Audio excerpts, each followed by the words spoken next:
One. Live from the Vodafone Gigabit Broadband Studio in Waterford and Dungarvan, this is Waterford at One News. Good afternoon, I'm Sinead Aherne. Today's top stories: 16 people have been found in a container on a ferry bound for Rosslare. A man has died following a crash on the main Waterford to Limerick road. A Waterford TD's posed a solution for dealing with a trolley crisis. And in sport, Ballygunner have a couple of injury concerns ahead of Sunday's Munster Club final. 16 people have been found alive on board a ship on its way to Rosslare Port in County Wexford. They were found in a container on a Stena Line ferry sailing from Cherbourg in France, as Sinead Spain reports. At 9:20 last night, the Stena Horizon roll-on roll-off passenger ship left Cherbourg in France for Rosslare Europort in Wexford. En route, staff heard banging from a truck container in the ship's hold. When they opened the doors, they found 16 people alive.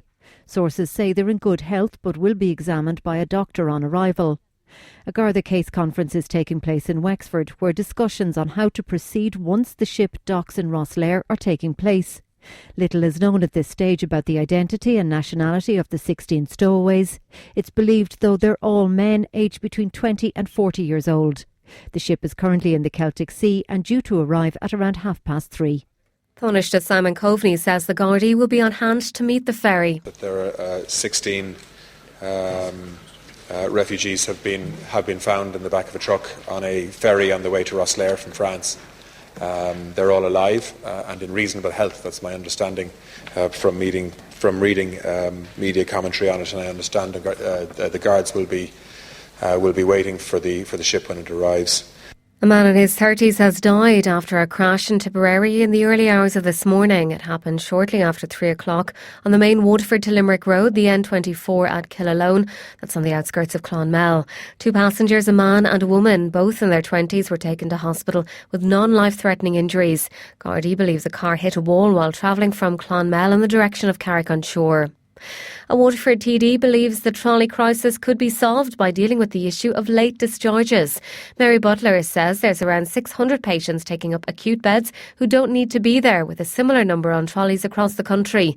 The Fianna Fáil TD describes the situation when she visited University Hospital Waterford this week. We were informed by the manager there that they currently have 21 late discharges. So these are people that are in an acute hospital bed who need a timely discharge, but unfortunately they're not able to avail of it. And at the same time there was 23 people on trolley.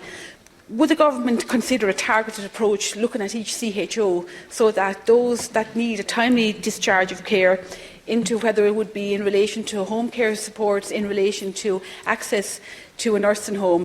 Taoiseach Leo Varadkar says additional resources are being provided as part of the winter plan. For home care, for Fair Deal and also for aids and appliances, and that will enable more people to get home from hospital and more people to be discharged sooner, thus freeing up hospital beds for patients who are acutely ill. But as I think the Deputy recognises, there are often complicating factors as well. Families are allowed a choice of nursing homes and that can cause a delay. Some patients are wards of court and can't consent for themselves. And then some patients can have very complex needs and need a particular individualised package put in place for them. But I think the point is very well made. Gardaí in Dublin have arrested 2 men in connection with the kidnap and torture of Quinn Industrial Holdings director Kevin Lunny. He was left with life-changing injuries after the attack in September, as Trevor Keegan reports. 2 38-year-old men were arrested at a house and an apartment in the East Wall area of Dublin this morning shortly after 7 and are being held at Ballymun and Finglas Garda stations. Crime editor with the Irish Sun, Stephen Breen, says the 2 men have links to crimes connected to chief suspect in the case, Cyril McGuinness. He died of a suspected heart attack after police in the UK raided his house in Derbyshire in connection with the case on November the 8th. These 2 individuals would be known for their involvement in those particular crimes, so they would have close connections to Cyril McGuinness, and that's why the initiative has been taken by Gardaí today to arrest. This is the second time Gardaí have made arrests in this case. A mother and son and a man in his 40s were arrested last week. They were subsequently released without charge, and a file is being prepared for the Director of Public Prosecutions. Waterford Council has been called on to work with Greenway by-car businesses to resolve a mounting insurance crisis. Cover has been withdrawn from some operators on the route and has rocketed in other cases. Green Party councillor Mark O'Cahonsick says the by-car companies are a major part of Waterford's appeal to tourists. There's a huge insurance issue that is hanging over those businesses for the year to come. Their insurance has been withdrawn. It's a huge part of our tourism offering along the Greenway. Is there a role for the council to interface with the operators of those bike-hire businesses in order to facilitate some type of resolution in time for the tourist season next year? Good morning. Head of Enterprise Richie Walsh says the council can't get involved. This is not a local issue, this is a national issue. The council can't really interfere within the marketplace. We've our own insurances, so this is an issue for national policy to deal with, and it will be. The Careers Expo is continuing in Dungarvan today. The event at the Dungarvan College is organised in collaboration with the local chamber. Jason Ryan from the college spoke to Damien Tiernan on Daisha today. Everybody doesn't want to go back to education, but what we've tried to create is an expo that is a free event for people to come in and look at. I want to go back to education. I'm in my 50s. I didn't do my Leaving Cert. My literacy levels aren't where I'd like them to be at. Okay, we have people here that will talk to you about level 1 and level 2 courses to improve your literacy levels. Or you have people that are looking to do a course part-time. We have that. I'd like to do night courses. We have that. The Army, the Navy, the Gardaí, they're here. Apprenticeships are here. There was lots of questions for those manning the Garda stand at a career expo for pupils from Mount Sion primary and secondary schools in Waterford City this week. In a joint initiative between the two schools, boys were given the opportunity to question local businesses, the Defence Forces and colleges about their future careers. The Garda stand proved very popular with the boys. What is the typical starting salary in your field? Initially, the starting salary is in the ballpark of 30,000. It works up then in increments up to 52 at Garda level. It goes beyond that once any promotions or any further rank after that. Well, seeing it here might be interesting, yeah. Once you join on Garda Síochána, there's a huge aspect beyond the job. There are sporting organisations, there's musical organisations.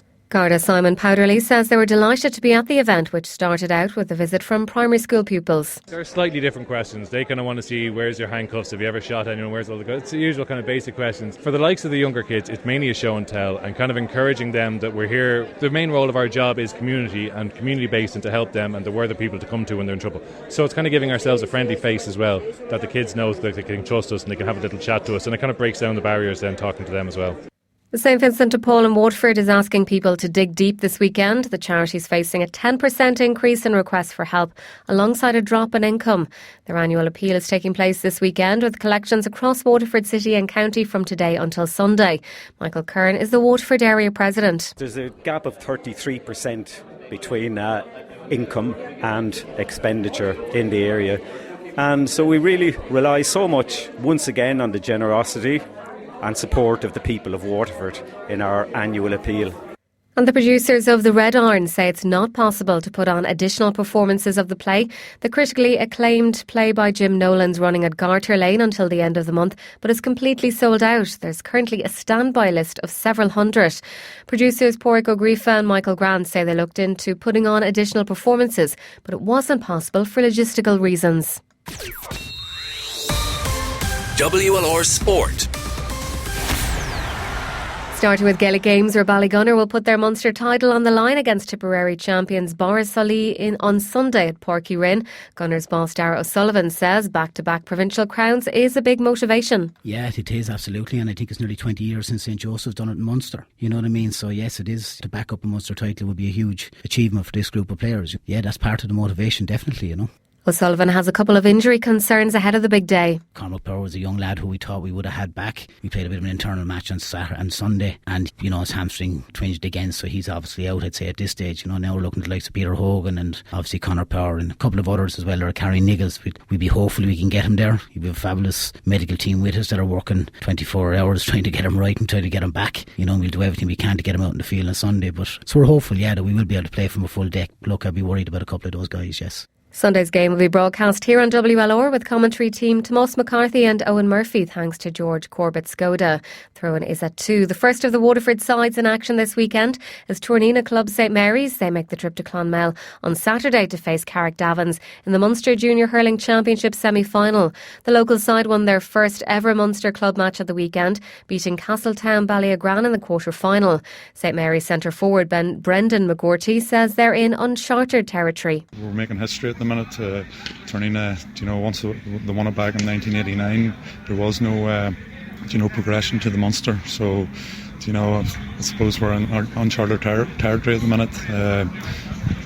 we're just delighted that we got our first win in Munster. Throwing on Saturday is at 1. On Sunday, Ballysaggart take on Father O'Neill's in their first Munster Intermediate hurling final. That game in Farfield gets underway at 1:30. To golf, Rory McIlroy opened with an 8 under par opening round 64 at the season-ending DP World Tour Championship. It leaves the world number two just one shot behind the clubhouse leader Michael Lorenzo Vera. McIlroy closed his round with an eagle on the last hole and says it's a great way to finish. When I was over it was sort of in off the left, and I sort of carry my 3-wood off the deck about 280, so it was right on the limit. But as soon as I hit it, I knew it was perfect. It was right out of the middle. So great to finish like that, and it was a great round of golf. Open champion Shane Lowry has signed for a one-over round of 73 and has ground to make up on his race to Dubai rivals. John Ram closed 6 under par, Tommy Fleetwood 5 under, and Order of Merit leader Bernd Wiesberger 2 under. And in horse racing, local trainer Henry de Bromhead made a perfect start to the proceedings at Thurles this afternoon, sending out 6-4 shot Senoria to capture the opening contest. That's the latest on WLR. Our next bulletin is at 2.